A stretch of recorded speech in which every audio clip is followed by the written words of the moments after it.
Hi, I'm Ron Hudson. Welcome to Grar's 3 on 3 at 3 June edition. Perfect timing. We're going to be talking about one of West Michigan's greatest assets, and that's waterfront properties here. We've got some great panelists that are here to answer any questions that the committee's been kind enough to come up with for us. And we'll go ahead and start by introducing ourselves. Why don't you say your name, company you're with, your background in real estate? Sure. Sara Lewis. I'm with Century 21 affiliated. I have been in real estate for roughly about 14 years. Grand Rapids is home, but I did real estate on the East Coast for 7 years and then came back home to do real estate here. So I love it. Well, great. Ron? I'm Ron Lemmon with Patriot Realty. I'm the broker owner of the company, and I've had my broker's license since 1989, really focused on lakefront since 2002. Okay. Mostly to the northern part of the counties going north. Well, good. Yep. Thanks, Ron. I'm Ron Hudson with Keller Williams Realty. Been licensed since 1999. My family has personally owned 7 homes on the Thornapple River, sold well beyond that. So that's my tie and history to waterfront here in West Michigan. We'll go ahead and get started with our questions. How does the type of water access, features, and amenities impact the value of the property? And now we're talking the different types of properties in terms of channel, view versus actual private frontage, public access versus deeded access, an all sports lake versus a no wake lake. How do those play into valuation?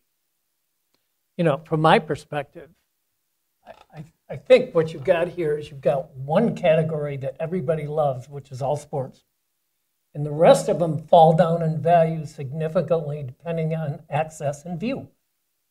You can have a wonderful channel view with access to a lake, but you can have a channel that's so mucky that you can't get a boat through. So it's not as easy as just saying, but from my history of selling property, you go from all sports to no wake and you've lost 35% of value, just right off the top. And then from there, it depends on if you've got sandy lakefront, because that's what everybody wants, you know, and it's for their grandkids. Hey, I want to bring my grandkids up and I want a nice sandy, clear lake, and that's what everybody wants.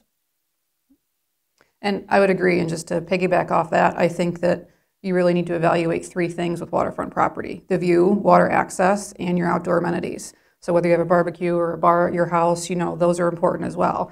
But your water access, you might have a beautiful view, but you may not have access. Right. So that's all the 3 things you kind of have to put into one to kind of see what the value is.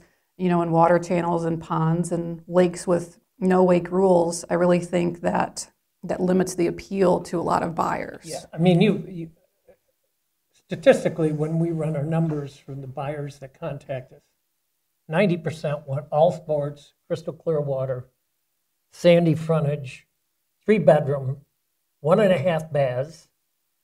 They want 100 feet of frontage, although they're never going to get it unless they want to pay a really hefty price. You see what I mean? And they want acreage so they can put a pole barn up. Mm-hmm. All of those things don't go together, by the way, unless you want $1 million property on a lake. Correct. Michigan dream come true. Yeah, yes. The Michigan dream. Yeah. Right. Yeah. Now, let's transition. We've been talking about inland lakes and maybe riverfront.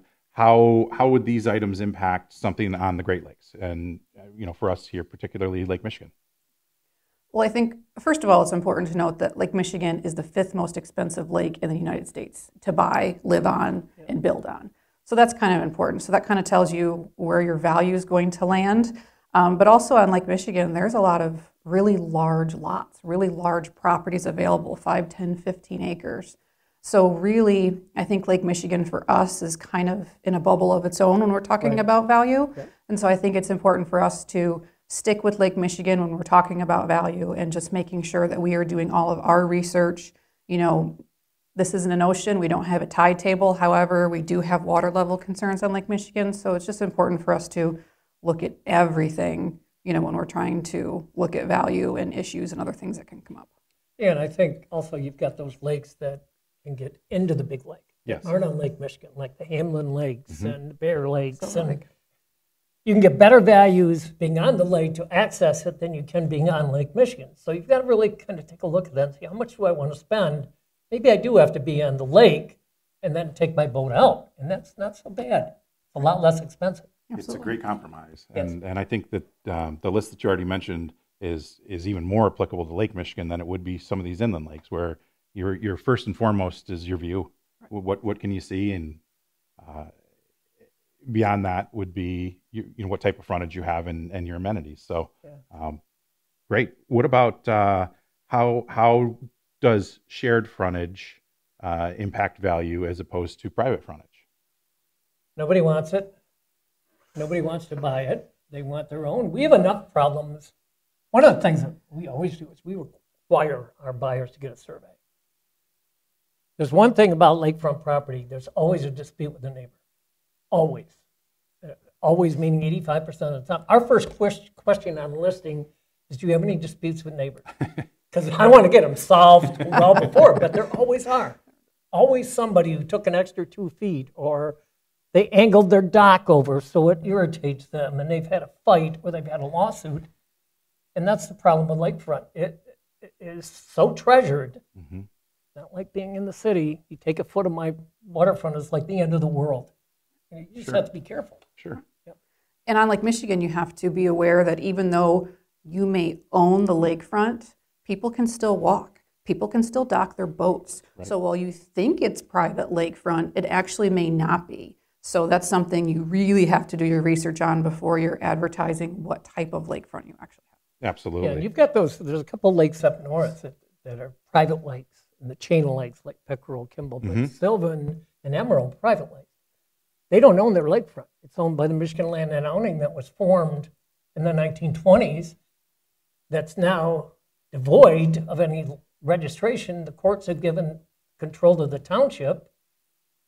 So you've got these backlot owners going down on these $500,000 houses, $1 million houses, and crossing and going into the lake. And there's lawsuits all over the place. Part of the issue, and I think you said this, you got to really do your research on lakes. It's not as simple as, oh, I want to buy this lot. Absolutely. Yeah, that's a great transition into our next question is, what are some unique considerations that clients should keep in mind when they're buying or selling waterfront properties? And as you mentioned, some of these zoning ordinances, different regulations, as we talked about earlier, the different rules on each individual body of water and what you can and can't do there. Some of these inland lakes have rules regarding wake times. Some of them have restrictions regarding wakes entirely, the type of boat you can use, the size of boat you can use. Mm-hmm. So anything specific you'd like to mention regarding considerations? I would say I would be more focused on the property than the structure. I mean, you can change any structure on a lake lot. You cannot change the property. So if you have a marshy front that needs to be dredged or whatever it may be, that's very expensive and hard to change long term. So it's more important that I think you focus on the lot rather than the structure that it has on it. And also insurance. We need to talk to our clients who are buying lakefront property about insurance. We need to have somebody involved in that process so they know what they're getting into. They know what their responsibility is as a lakefront owner. So I think that's something that oftentimes is missed when we're buying and selling lakefront properties. I think a real important part is have them go talk to the zoning administrator. Yes. You can't require a buyer to do it, but we want them to go sit face to face. This is what I want to do with my property. Can I do it? Because people still have this idea that if it's kind of mucky frontage with weeds, that they can bring in sand and dump it in, which is a $10,000 a day fine if the DNR catches you. So the whole thing is sit down. Even if you as an agent go sit down, if your buyer won't. So you understand exactly what they can and can't do. Absolutely. And another consideration, we were talking a bit privately, and Ron, you mentioned that you, on all of your waterfront listings, you require a survey. Yes. And I think that's paramount. It's a disaster if you don't. We were also talking about the well and septic. You know, and lakes do not waive a well and septic inspection under any circumstance. I don't know how many transactions I've had where the septic is bad. Even they get the report and they say, I'm not going to do anything about it. And then they find out they've got a $20,000 or $30,000 repair on a flat lot that requires a mounted pump-up system. And then they call me back on the phone. I said, oh, you got the report. You didn't want to go ask for it. That's the single biggest issue from an environmental standpoint. Sure. I agree. Yeah. And then also, what are the other nuisances with the lake you're purchasing? You know, is there an issue with bugs? Like, you know, what other nuisances does that lake historically have? So it's important to know that as well. Yeah, and does the lake have an association? Are you obligated to be part of the association? What rules does that association have in place that could impact your ability to use the waterfront like you want to use it? That's right. Yep. And some townships are very rigid about the rules. Some townships are very lax about the rules. It just depends on who's the enforcer. Right. You know, and I think it's just, that's why you really have to do a lot of research. And you said that right up front. You don't do that, you're making a mistake. Yeah, and I think in addition to, depending on the body of water you're on, in addition to a traditional survey, sometimes an elevation survey is necessary.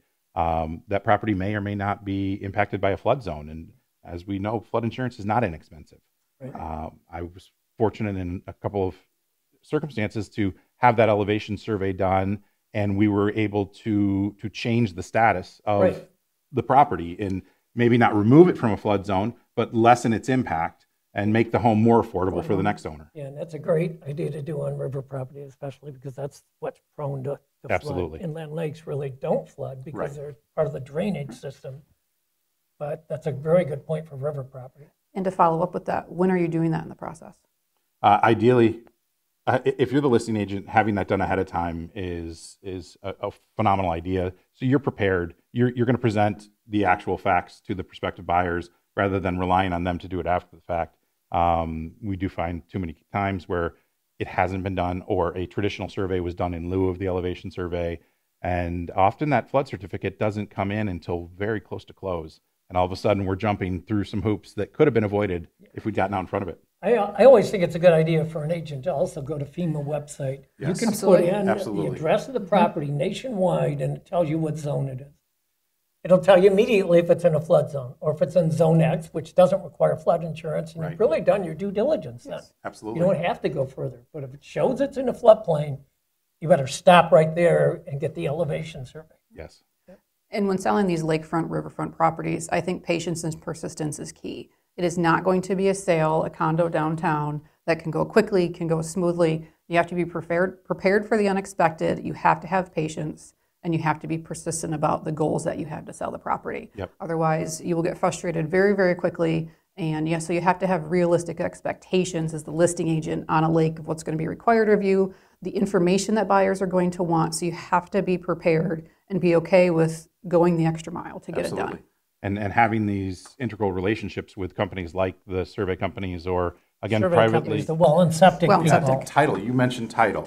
Yeah, you said that you pre-order title for every waterfront property. Every waterfront property, I pre-order title. Yep. You know, and it's important to have that good title relationship and for them to get you those documents within a reasonable amount of time so you can sit and look. And sometimes we don't have a ton of time. So sometimes it's important to get that title request in and get it back within a number of days before it goes live. Absolutely. Yeah, we've stopped a lot of problems by doing that, because all of a sudden we found out there is an association where they said there wasn't. Right. And then we have this association document. Yes.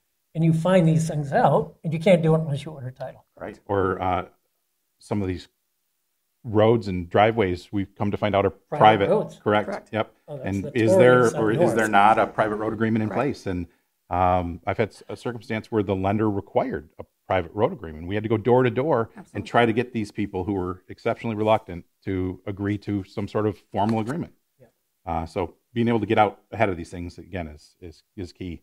And that kind of brings us into the next question: is tell us of a learning experience you've had in a transaction involving waterfront property. Maybe you discovered something early and were able to get in front of it. Maybe you discovered something a little too late and had to pivot. Yeah, there's hundreds of them. I was going to say, But there's for a lot me, of them. I've got one in particular that we were going to close on, a $750,000 purchase on the lake.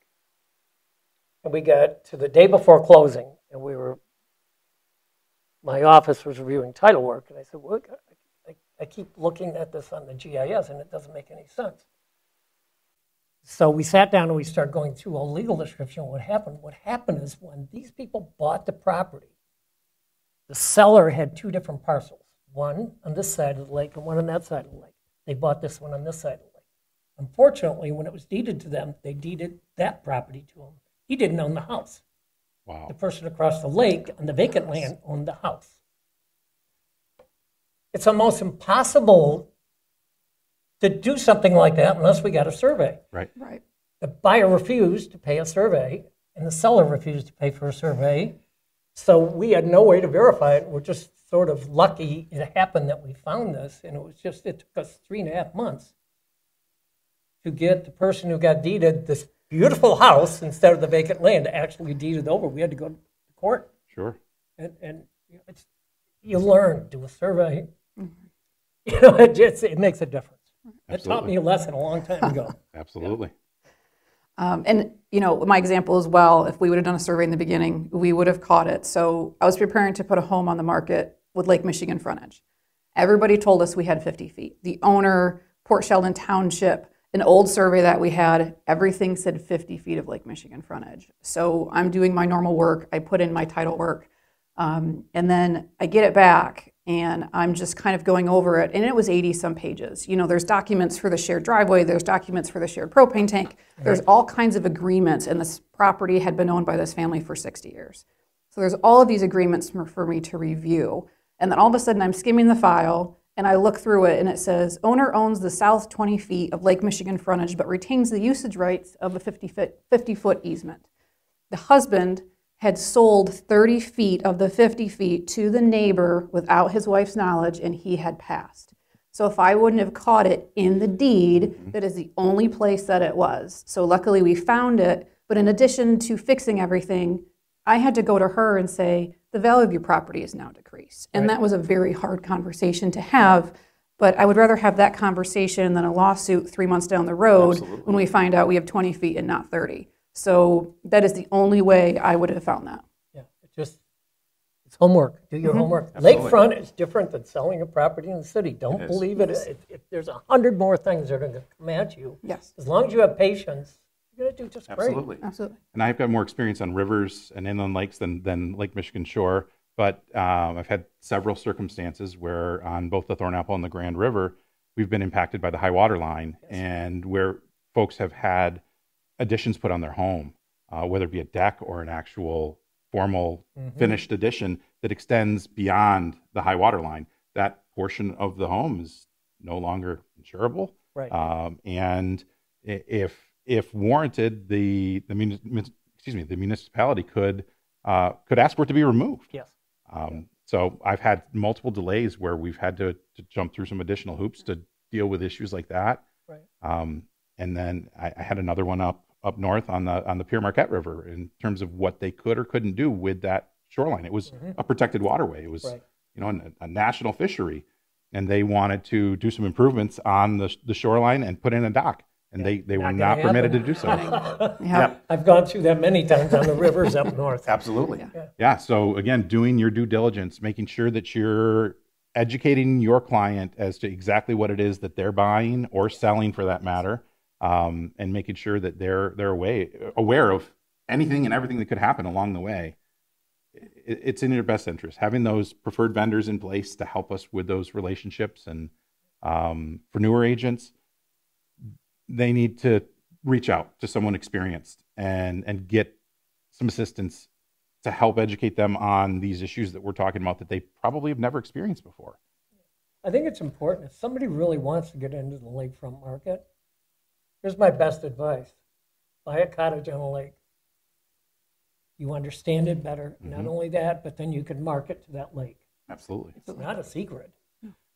That's how we started in the lakefront market. We bought a cottage on a lake, and we made sure it was a big lake with 150 cottages. Yes. And in the time that we subsequently built on a different lake, but we did 130 transactions on that lake over 20 years. That's amazing. Yeah. Guess what? Just because we joined the board, we joined the association. We were on the association board. Everybody knew us. We were everywhere and everything. And that's how you can build a great business in lakefront. And with the lakefront, I think it's important for us to educate our sellers. So many of these properties have been passed down for 4 generations through this family, and then the children decide to sell it for whatever reason. It doesn't mean that they're not telling you the correct information. They may not know it. Right. So the information that they give you, I think it's important that, 1, we take it with a grain of salt, but 2, we're respectful. Yeah. They may think this is true, and in our research we find out it's not. It doesn't mean that they're being dishonest. It means that they don't know the history of 60 or 70 years. Right. That's all. And it can change. We Absolutely. had historic rains not too many years ago, and the floodplains changed in a lot of areas. So it may not be a matter of deceit, or it truly may be that they are completely unaware that the circumstances have changed since they bought or inherited the property. Right. Absolutely. We're seeing more and more of that transition. I'm sure you are too. Yes. Families, it goes down to generation, and they don't want it anymore. I don't want Right. to take care of it. I don't want the expense. And we get a lot of those transactions now. Well, 10 years ago, you weren't really seeing that many. Right. Yeah, it's changed. Changed. Yeah. And it will continue to change. Agreed. Yeah, and I, from my perspective, lakefront market has gotten very difficult, a lot because second homes now can't be financed unless you have some special deal with a lender. And we have a couple lenders we use, we'll do them. But when Fannie and Freddie and everybody changed the rules, about a year ago now, they had a point to the interest rate for second homes and 4 points.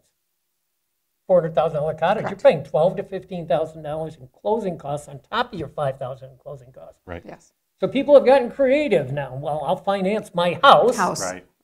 and I'll pay cash for it on this side, and then and the whole thing is, again, that's part of being an agent, good agent. You got to figure out how you can get this financed. Absolutely. And what we're seeing also is a total lack of inventory in the marketplace. Right. Yes. I ran an analysis for a client last night in Barry, Kent, Newaygo, and Montcalm County, north and south. There's 65 listings, all sports, lakes. In the past, you'd see 150. And of those, 41 were over 60 days old, which means they're overpriced. Yes. So you got about 20 to pick from. And the average pending price right now is in the 350s. And that's a $2,100 a month payment On a for second just home. interest Right. and principal. Who wants a cottage? Remember the old cottage? You buy a cottage, it was $900 a month. Now it's $2,500 a month at a minimum, buying a $350,000 cottage. People just don't want to pay for it. And that's before you factor in the cost of ownership in terms of maintenance and upkeep. Maintenance. Yeah. Yeah. It's changed, and that's why. But I would advocate for agents who want to get into the market to get into the market because it's a very good market. But you better know what you're doing. Absolutely. Any closing thoughts? I would just say that, lakefront properties, I think they're very rewarding to sell. I have a lot of very long-term friends that I will treasure for the rest of my life from some of these people who I've gotten to know on selling their lakefront properties. But the time you spend is astronomical, and you have to be prepared to spend that time with them. But I will forever treasure some of the relationships that I have made. Absolutely. You're becoming part of their family. You're helping them make Absolutely. memories. And Yes. lasting. Several clients have sold on Lake Michigan and moved to Florida. I visit them once a year. I go to my condo in Florida, and I go down and I visit every single one of them. They're all wonderful. That's great. I have one client right now. I'm on my 8th lakefront transaction with 3 for him, 2 for his daughter, 3 for a son. I've got a nephew. And again, if you do the right thing for people, they always come back. Absolutely. Always, every time. Yep. Agreed. Well, thanks so much. Really appreciate your time. Thanks for being here today. Enjoyed it. Wealth of enjoyed knowledge. it. Yeah. Thanks for Grar for having us. And again, this is 3 on 3 at 3 for the month of June, Waterfront Properties.